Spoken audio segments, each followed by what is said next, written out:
Welcome to a new special series called The Bathroom Break. That extra 10 minutes you either have to listen to marketing tips or use the bathroom or both. But I don't recommend both, but that's your choice. This collab is going to be super fun. We have Daniel Murray from the Marketing Millennials and me, Jay Schwedelson from the Do This Not That podcast and subjectline.com. Each episode in the series, we are going to go over quick tips about different marketing topics. And if you want to be in the bathroom, fine, just don't tell us about it. Thanks for checking it out. We are back for more bathroom time with Daniel Murray and me, Jay Schwedelson. So Daniel, before we kick it off, this is the time of year with a lot of conferences, a lot of stuff going on, which means everyone starts traveling around. So when you're in the airport, are you like, what are you eating? Are you getting like turkey sandwich? Are you getting no food at all? Or are you like a freak and you eat sushi in the airport? That's a great question. I'm on the boat of not eating on the airplane.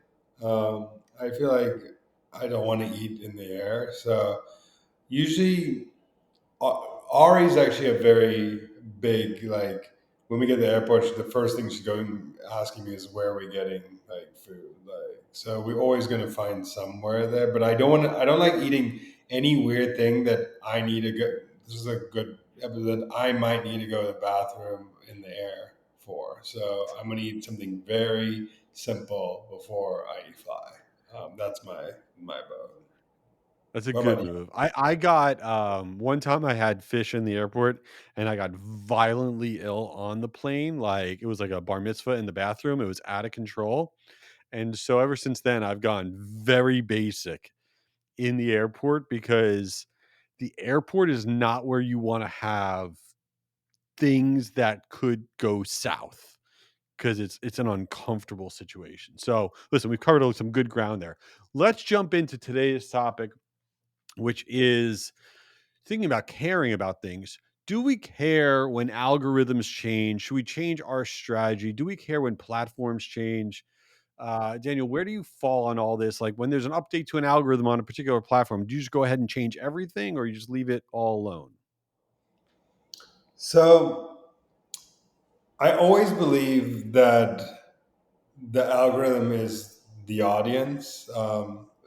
That's what I've always believed, like with like content. So always putting out content that people will like is always a good idea. I think the only thing I would think about when algorithms change or platforms change is two things. One, are they giving more credit to certain actions or certain formats? So like not changing really like what the message or the content is, but like how we putting it in is like, should I be doing more GIFs? Should I be doing more images? Should I be doing more text? Should I be doing more video? Like thinking about what are they crediting so I can do things that um, like do as the Romans do, basically. When in Rome, do as Romans do. Do the same thing as like what the platform likes. And two, like if a platform is like adding a big new feature or big new thing, that means they're doubling down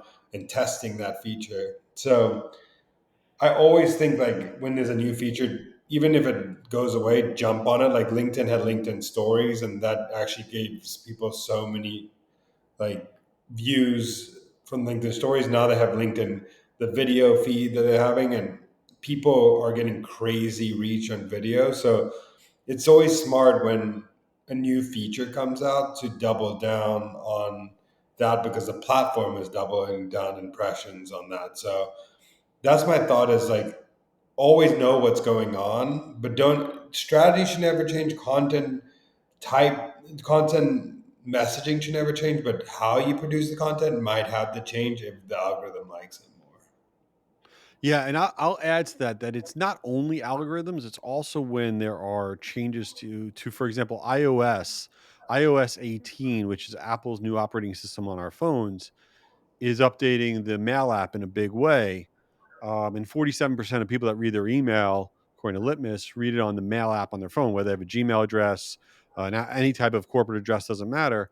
And one of the things that's happening with the update is they're eliminating pretty much pre-headers in emails, which is like that second subject line when you send out your emails. And what they're replacing it with are these AI summaries. They're pulling out things within your emails to put in the spot of where your pre-header used to go, and they're going to be looking for the AI. Apple's AI is going to be looking for certain trigger words, like the word like confirmation, for example, as to what they put in that pre-header spot. So, to Daniel's point, understanding the new stuff that's coming out, how you might have to adjust your content to have it kind of fit in and show up where you want it to show up is really important. You don't necessarily need to change your entire strategy, but if you're not aware of some of these big changes, then you're not going to be able to leverage those changes to your benefit.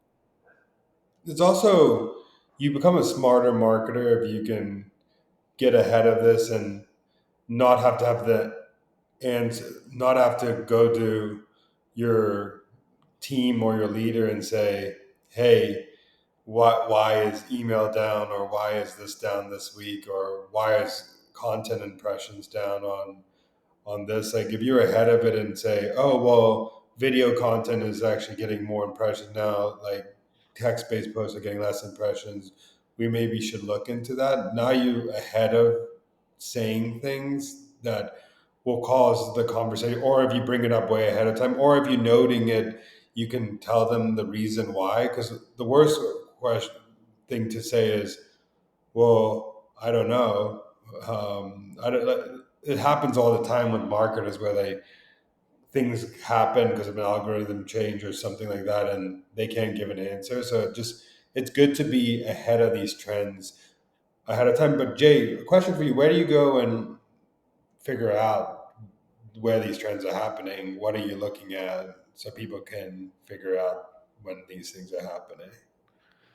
So one of the weird places I find trends is, you can find trends, and you mentioned this in other episodes, certain places faster than others, right? So if you see something trending on X, it's going to happen there way before it happens on LinkedIn.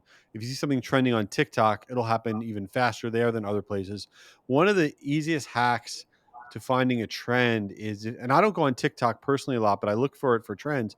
If you actually go on TikTok and you look up trends, and then you look at the videos, and then you click on the audio that's being used in that video, and you'll see how many people are using that audio in their posts. You can then see, oh, it has a million different posts that are using that audio. It's one of the best ways to find trends on TikTok that I found. And then there's websites like whatstrending.com and other things like that. But I think finding the trends will help you when you're putting out your content to stay ahead of the algorithm. And the only other thing I'll say about algorithms is don't let one post take you sideways. One post that does incredibly well or one post that does like garbage, because these platforms are always updating stuff. Like the other day, LinkedIn updated their algorithm and everything went in the toilet. Nothing worked, no matter what you posted. So don't react to one post, because I think it's an epic waste of time. Where do you find stuff? Yeah, I mean, I think communities are a great way to find things. I think things like social media today is a good place to figure out social media Yeah. trends. You've said this before on another.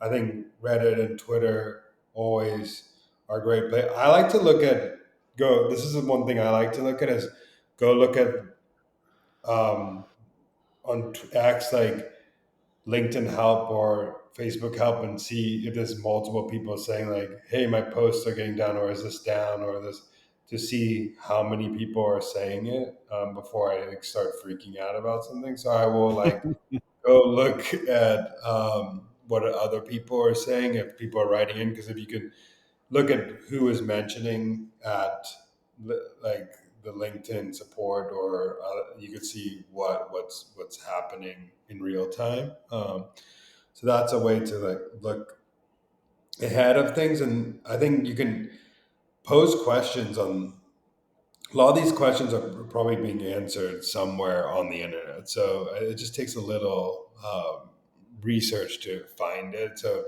a lot of these people are posing the question like, the LinkedIn changed the algorithm, and you can see like multiple people posting about that if you figure out. But also on your side of, sometimes you need to just double down on your strategy because you put that effort into it. So sometimes just keep your head down and keep doing what you're doing, because sometimes those are vanity metrics. Like, for example, LinkedIn with their video right now, a lot of people are getting a lot of impressions, but they're getting 50 likes. And when I see 400,000 impressions and 50 likes on a post, I get a little bit weary. Like, where is these impressions coming from? Like, are they not liking the content, or is it being shown somewhere where people can't like the content? So it's something also to question, like why someone is getting more impressions than you, and look in their back end. And also, sometimes you just need to run your own race. If it's working for you, just keep doubling down.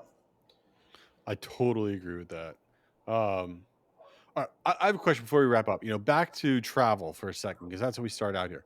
When you're on the airplane, if you're not sitting next to Ari, are you a talker on the airplane, or somebody turns to you and like, "Hey, where are you going? Where are you from? What's going on?" Are you like all in, or are you like, "Don't talk to me"? Um, I rarely talk. I feel like I'm an intimidating guy on the airplane, so I don't think many people like talking to me. I don't know why. It's probably because I'm a bigger than normal human being. But if they have something interesting to say, I'll like converse for a little bit. But I always like have something to be like, have my headphones in and be like, what did you say? Like, I always have headphones on the plane, so I always have like shows pre-downloaded. If the the TV doesn't work on the plane, I'm always prepared to like have entertainment on the plane, or have my laptop ready to do something. So, what about That's you? good. I feel like Oh you're a no, I talker. do not talk. I'm Oh, absolutely do not whoa! talk. Oh no, no, no. If somebody tries to talk to me, I literally say the same thing all the time. I go, "I'm sorry, I'm not a talker." And that's what I say. And it's the most rudest thing you could possibly say, but I do not care. And the person will like look at me like, "What?" I'm like, "I don't care. I'm not a talker."